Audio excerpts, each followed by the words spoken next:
চলেন স্যার, একসাথে রাতের খাবারটা খাই। আমারও ক্ষুধা লাগছে অবশ্য, তা চলো। স্যার, আপনারা কি খাবেন? স্যার, আমি একটু আসতেছি। আচ্ছা যাও, আমি তাহলে খাবারের অর্ডার দিতে লাগি। আচ্ছা স্যার। এত দেরি হইল কেন তোমার? আমি কখন থেকে বসে আছি। আমি অনেক দুঃখিত স্যার, আপনারও অপেক্ষা করাবার জন্যই। আমি ঈশান নামাজ পড়তে গিয়েছিলাম স্যার।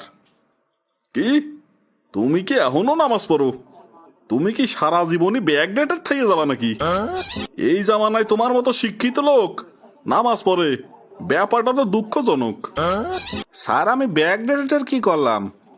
আল্লাহ কি শুধু আরবেই আছে, লন্ডনে নাই? নামাজ কি শুধু আরবে ফরজ আর লন্ডনে মাফ?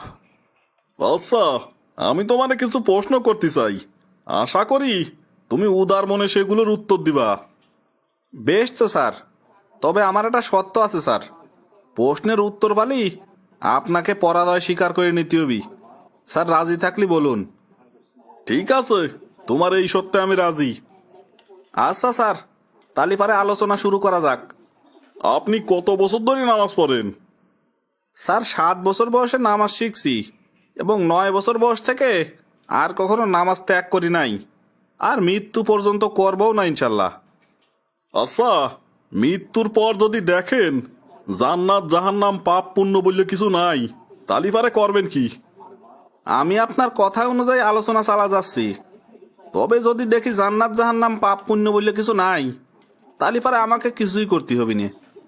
কেননা আমি ইবাদত করতেছি একমাত্র আল্লাহ তালার জন্যই, জান্নাতের লোভে বা জাহান্নামের ভয়ে না।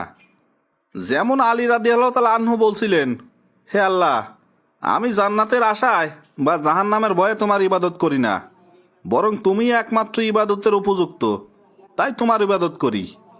তালি পারে এই যে এত বছর ধরে নামাজ পড়তেছেন, ইডা পড়া বা না পড়ার ভিতর পার্থক্য থাকলো কি? এগুলো তো সব বিফলেই গেল, কেননা জান্নাত জাহান্নাম বলিয়ে কিছুই তো নাই। তখনও আমার আফসোস হবি নে, কেননা নামাজের পিছনে তো শুধু একটু সময়ই ব্যয় হয়েছে, টাকা পয়সা তো আর লাগে নাই নামাজ পড়তি। তাই নামাজে ব্যয় হওয়া সময়গুলোকে শরীর চর্চার ব্যয় করার সময় ধরে নেব নে। কিন্তু রোজার ব্যাপারে কি বলবা? রোজা রাখলে তো শুধু সময়ই ব্যয় হয় না, বরং প্রচুর শারীরিক কষ্টও হয়। যদি মৃত্যুর পরে দেহ জান্নাত জাহান্নাম আল্লাহ বলে কিছুই নাই, তালি পারে তোমার এই না খাওয়া কষ্টগুলো বৃথা হয়ে গেল না? না স্যার, তাও এগুলো বৃথা হবি নে, কেননা তখন আমি রোজাকে ভাবিয়ে নেব আত্মিক পরিচর্যা। আর রোজার বৈজ্ঞানিক উপকারিতা আছে স্যার, এরা তো সবাই জানে। তাছাড়া রোজা রাখলি চরিত্রগত উন্নতি হয়, মন পবিত্র থাকে এবং কামভাব দূরীভূত হয়। অনেক অমুসলিম দেশেও মানুষ শারীরিক সুস্থতার জন্য না খায় থাকে। ফাস্টিংয়ের উপকারিতা নিয়ে গবেষণা করিয়ে তো অনেকে অ্যাওয়ার্ডও পাইছে। আচ্ছা, আপনি কখনো মদ খাইছেন? না স্যার, কোনোদিন না। যদি জান্নাত জাহান্নাম কিছু নাই থাকে, তালি পারে কি লাভ হইল মদের স্বাদেতে নিজেকে বঞ্চিত করিয়ে এবং বারের আনন্দতে নিজেকে বিরত রাখিয়ে? স্যার, যদি দেহি জান্নাত জাহান্নাম পাপ পুণ্য বলে কিছু নাই, আমি ভাবিয়ে নেব আমি মদ পানেরতে বিরত থাকছি আমার শারীরিক সুস্থতার জন্যই। কেননা মদ পানের কারণে শরীরে অনেক রোগ ব্যাধি দেখা দেয়। কত সংসার, কত সমাজ নষ্ট হয়ে গেছে এই মদ পানের কারণে। আপনি অমুসলিম দেশগুলোর দিকে তাকালেই ব্যাপারটা স্পষ্ট হয়ে যাবে।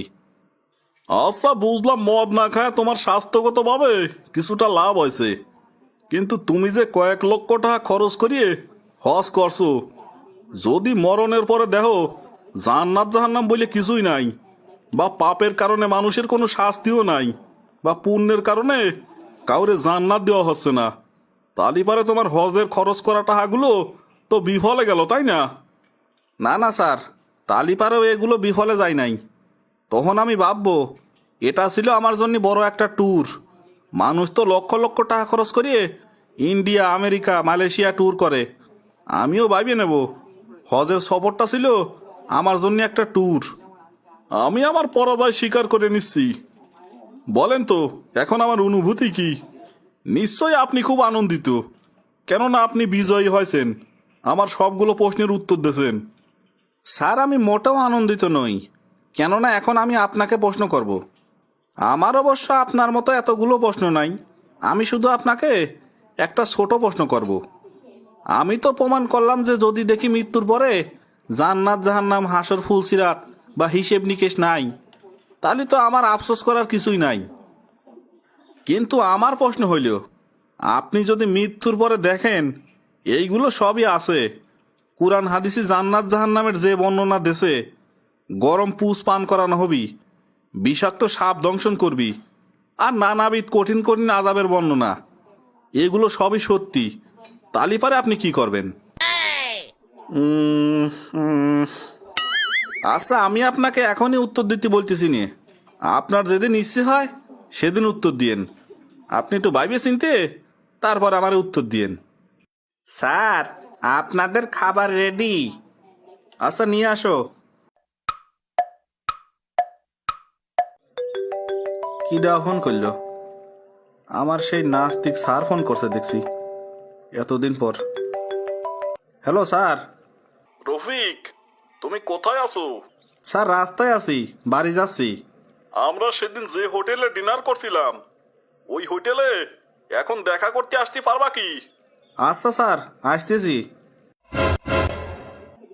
এ কি ব্যাপার, স্যারের মুখ ভর্তি দাড়ি, গায়ে লম্বা জামা, মাথায় টুপি, বিষয়টা কি?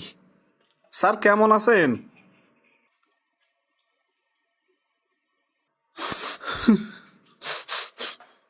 স্যার আপনার কি হয়েছে? আমি তোমার এই জায়গা ডাকছি আমার উত্তরটা দেওয়ার জন্যই। সেদিনের পরেতে তোমার ওই কথাগুলো সব সময় আমার কানে বাজতে থাকতো। আমি খাতে পারতাম না, ঘুমাতে পারতাম না, আমি কোনো কাজেই মন বসাতে পারতাম না। আমি নিজের ভিতর অন্য আমিকে অনুভব করতেছিলাম। আলহামদুলিল্লাহ, এখন আমার ভিতর এক নতুন আমির জন্ম হয়েছে। আমি 20 বছর পর আবার নতুন করে নামাজ পড়া শুরু করছি। 20 বছর যাবৎ ইসলামকে ঘৃণা করার পরেও আবার পরিপূর্ণভাবে ইসলামে ফিরে আইছি। আল্লাহ তাআলা তোমাকে উত্তম বিনিময় দান করুক এবং আমাকে জান্নাতে তোমার সাথী হিসেবে কবুল করুক। আমিন। আমিন আমিন সুম্মা আমিন।